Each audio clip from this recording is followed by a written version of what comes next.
These two movies are trying to do the exact same thing. One man versus an army.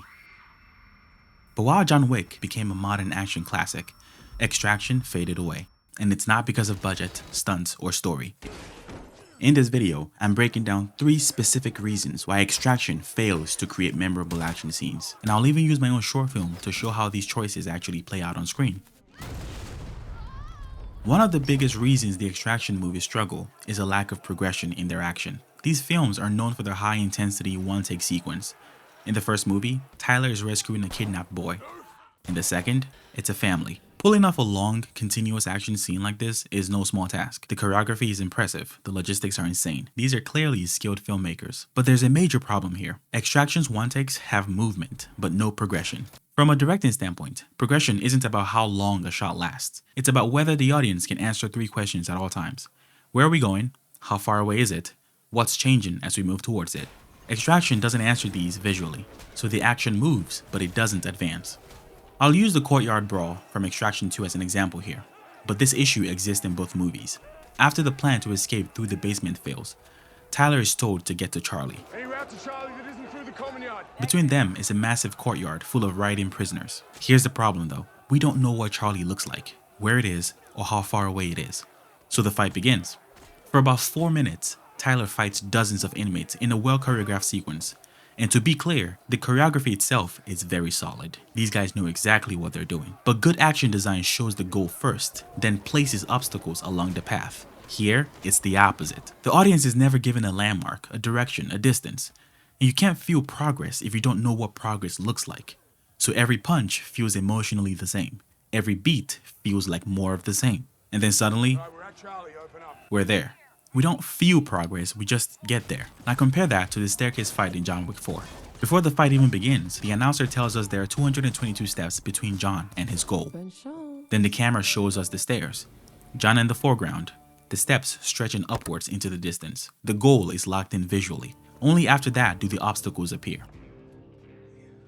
As John climbs higher, the fight gets more intense because we can feel how close he's getting. Every hit matters more. And when he gets kicked all the way back down, we feel the frustration because we watched him earn that progress. This is where Extraction fails. A common defense I hear about this is, well, Extraction has no cuts, so it's harder to establish goals. I disagree with that. You don't need more cuts. You just need to show the audience the finish line. What if, before the courtyard fight begins, we are clearly shown a landmark, something distinct, maybe a tower in the distance. As the fight progresses, that landmark gets closer. So when Tyler gets knocked back, we see the progress he's losing.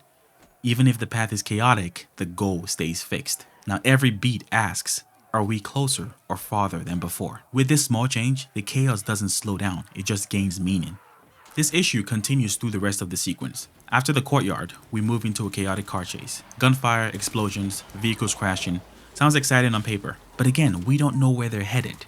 They hit obstacles, the road gets blocked, they're forced into a detour. But because we don't know the destination or the distance, the detour has no weight. This is why video games added progress bars. Waiting without feedback feels endless. In John Wick, the stairs are the progress bar.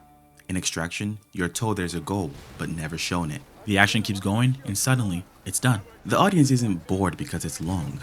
They're bored because they can't measure progress. The same issue happens on the train. We only know where we're going once we get there. But what if we had a visible landmark that signaled the train's location? Now when the characters are forced into a detour, we see the goal shrinking in the distance. Throw a time constraint into the mix. What if, for example, they hear over the radio, the train is going to leave in 5 minutes. Now we're not just surviving, we're racing the clock. And instead of having random dialogue during the action, it could be a countdown and a distance update, reinforcing that time constraint. Suddenly, barely making it into the train feels earned. Same with the train fight. Instead of fighting endlessly, only to reveal the brakes don't work right before the crash happens. Introduce the problem earlier. What if the brakes get destroyed earlier in the fight? Which will in turn create a ticking clock effect. That way, for the rest of the sequence, the characters are forced to deal with an inevitable crash while still fighting the bad guys. This way, the scene on the train doesn't feel like it could go on forever because we have a visible goal and a limited time to get there.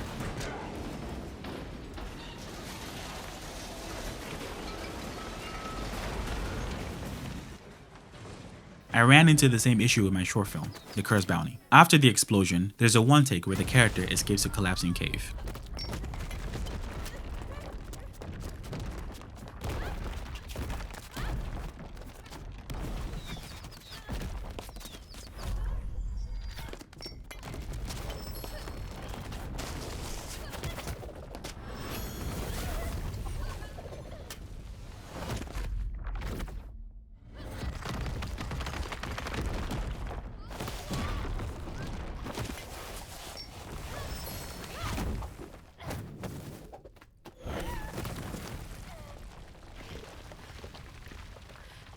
It's dynamic and intense, but for the most of it, there's no visible goal. We only see the exit at the very end. Now this can be excused because it's 35 seconds, but imagine if this was 5 minutes. It'll get old really fast. Also, please go watch it if you haven't. It's my best work yet. You could also argue that the first Extraction movie did the exact same thing, but had better success. Well, there are two main reasons for that. The oner in the first Extraction movie was significantly shorter than the second. The first lasted for about 11 minutes, while the second 22, so about double the time. But the other more important reason, and this brings me to my second point of the video, the first Extraction had a villain. An eye for an eye, John. You know how it goes.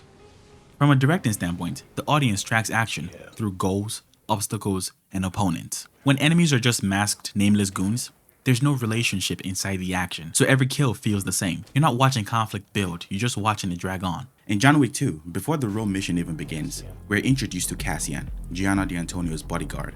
You working? That face matters. When chaos breaks out later, John fighting random goons isn't the point. The point is that we're being led towards him. When John finally faces Cassian outside the catacombs, the fight feels different. He's an equal. It feels like a boss fight.